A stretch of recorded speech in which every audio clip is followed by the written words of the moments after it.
Alright, this is going to be my third attempt at trying to do this. The last two times I've tried this, they were both over 15 minutes.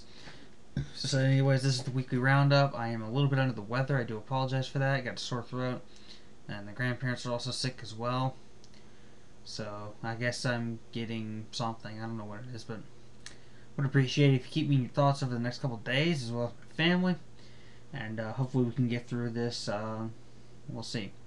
So this is Thanksgiving week. For week number 12, this is the scores and thoughts for week 12.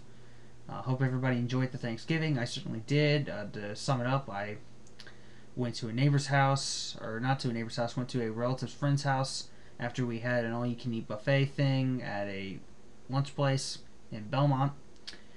And then we went to a relative's friend's house where I went downstairs to their basement, watched TV, watched the football game, then got home, took a nap, watched the other two football games, and then went to sleep. So it was a good day. So let's start it off. Patriots beat the Lions 45-24 on the first Thanksgiving game. I watched most of this game. I did not watch all of it. I watched the first and second quarter, the third quarter, some of the third quarter, and some of the fourth. I missed most of the third quarter because I was on the way home.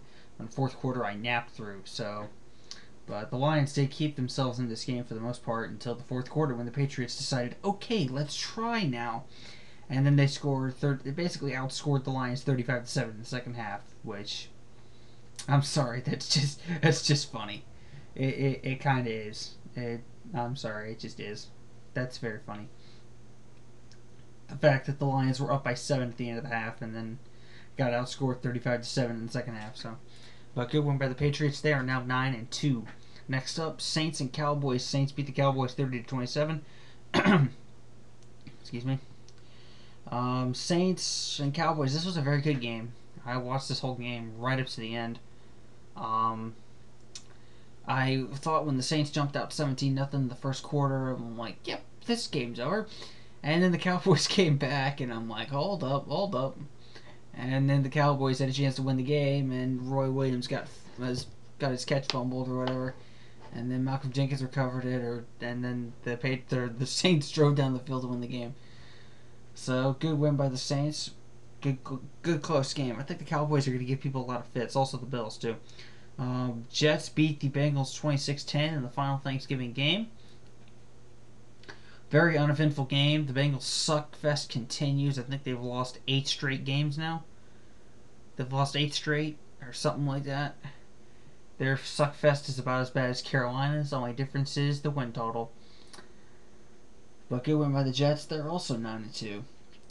Giants beat the Jags 24-20. This game could have been very bad for the Giants. They could have lost. They could have ended up losing, a third straight game. They bounced back from their 2 losses to the Cowboys and the Eagles. And they beat the Jaguars, who are a pretty decent team. But good win by the Giants by... Hold on. Thought I heard somebody. Anyways, that's the beauty of pausing recordings, huh? Steelers beat the Buffalo Bills 19-16 in overtime. I really feel for the Bills. I mean, as much as I wanted to see them go 0-16, I really feel for them. They are good. They have talent. They just cannot seem to win games.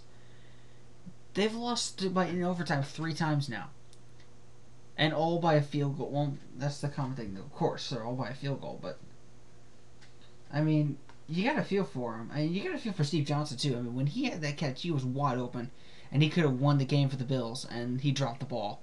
And the Bills almost got a celebration penalty. Because half the team ran on the field. That's funny. But it was a good win by the Steelers. Heartbreak for the Bills. I feel sorry for them. I really do. Let's see. There we go. Vikings beat the Redskins 17-13. Very interesting game here. Maybe it proves that Brad Childress was the problem. Who knows? He probably was the problem in Minnesota. I'm thinking that was the case now because you never know. I mean, you never know. It could have been rifts within the team. It could have been...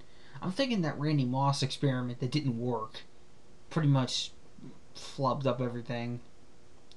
That and the whole locker room did not like Brad Childress, so whatever. Good win by the Vikes. Browns beat the Panthers 24-23. Yet another loss for Carolina. The countdown to the number one draft pick is on. Who are they going to use that number one draft pick on? My guess would be Cam Newton or Jake Locker or a quarterback that can function.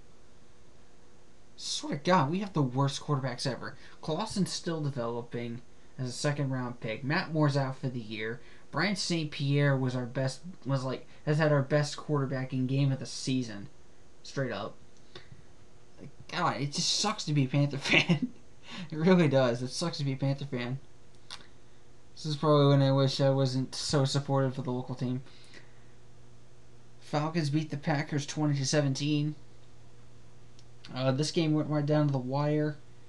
Falcons did a very good job of proving that they are the best team in the NFC in a hard-fought game. Granted, it was in the Georgia Dome, but still, they beat the Packers straight up. They're just magical in that Georgia Dome. I don't know what the deal is. They ever since they drafted Matt Ryan, they've only lost one game that he started in the Georgia Dome. They're undefeated at home this season. I swear to God, if they go to the Super Bowl, it's going to be through Atlanta. And you know what's going to happen. It's going to be through Atlanta. We know that.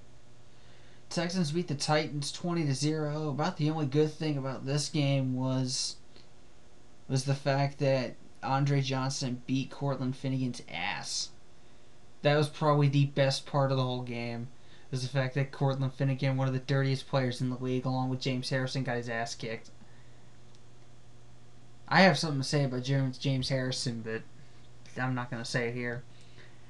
But good win by the Texans. Maybe they can keep pace in the division. I doubt it, but we'll see. Chiefs beat the Seahawks 42-24.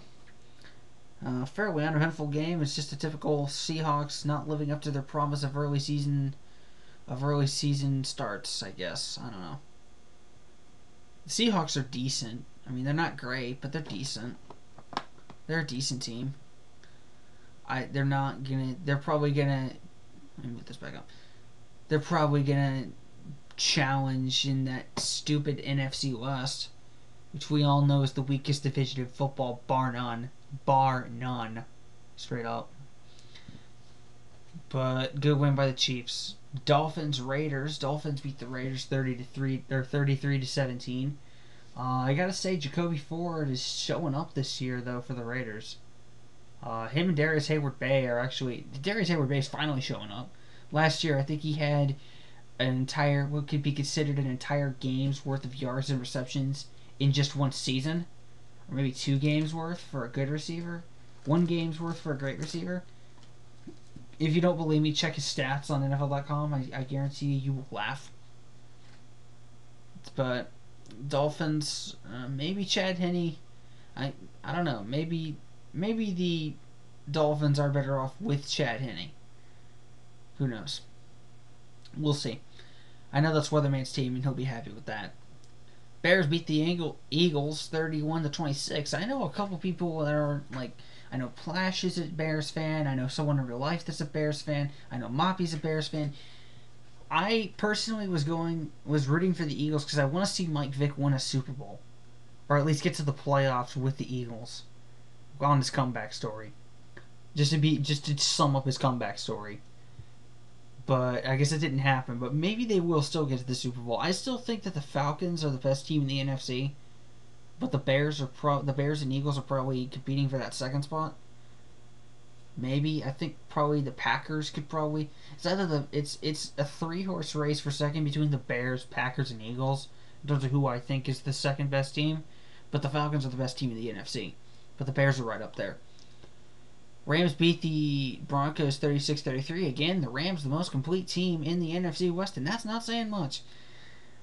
They are the best team in the NFC West record-wise. They have a losing record. They're 5-6. And they almost squandered a 20-point lead in the fourth quarter against the Broncos. Enough said. Ravens beat the Bucs 17-10. I have to say the Bucs are a good young team. Their time probably isn't now, but maybe within a year or two when they fully develop their young players like Gerald McCoy, Mike Williams, and their young quarterback Josh Freeman, maybe they will actually have some staying power in the NFC. We'll see. But they've done a pretty good job so far this season. They're almost guaranteed a winning season. So they just got to win 2 more games, and that'll be successful thing under Raheem Morris. In fact, everybody thought that no one was going to do crap, that the Bucs weren't going to do crap this season. But I think they're going to do good in the future. Chargers beat the Colts 36-14 on Sunday night. I was shocked in this game, really. Peyton Manning threw 4 picks. That is not something you see him do every day. That is something that's completely rare. But Chargers are back on the rise. They'll probably come back and win the division like they have in the previous few years. They have their slow start and then they have their hot December, like usual. I mean, you know they're gonna do it. So I was hoping the Colts will win because I know 1 or 2 people that are Colts fans. So I know a very hot girl in my church that's a Colts fan. She's a brunette. I'm not going to get into any details, but in the final game is 49ers decimate the Cardinals 27-6 in the someone has to win this game bowl. You thought that bowl was the Panthers-Browns, but no, it's 49ers-Cardinals. Honestly, the NFC West, I'm not going to make any specific statements about the game, the only highlight being Derek Anderson getting blasted for laughing on the sidelines and then like blowing up at a reporter like a 2-year-old about it. The NFC West is just terrible. I mean, all the other divisions, even the Chargers division, all the other divisions at least have some form of competitive team. The NFC West, I guarantee you their division winner will get knocked out in the first round of the playoffs. In the wild card. Guaranteed. Guaranteed. All 4 teams in that division suck. The Seahawks have a brand new coach who's actually doing okay this season, but still, considering he's a brand new coach. The Cardinals have no quarterback. The 49ers are in that same boat, and the Rams are the most complete team, but they're young. But they have a losing record, too. They're led by a rookie quarterback. Which is nothing against Sam Bradford, but come on. Seriously. That division sucks. I thought the Panthers were bad. All 4 teams in the NFC West suck this year. Straight up. They do. Do not argue with me. You know they do. I don't care if you're a fan of any of these teams. I don't care if you're a fan of the entire division. You know they suck. So, that's my take. If you want me to do a full division-by-division review, I'll do it. Anyways, that was the high scores and thoughts for Week 12. What to watch Week 13? I'd say the Sunday night game between Steelers and Ravens, and the Monday night game between the Jets and Patriots. Those are the only 2 games worth watching. That's the Bucks Falcons may be decent, and 1 or 2 other games may be decent, but that's it. So that's it. Peace.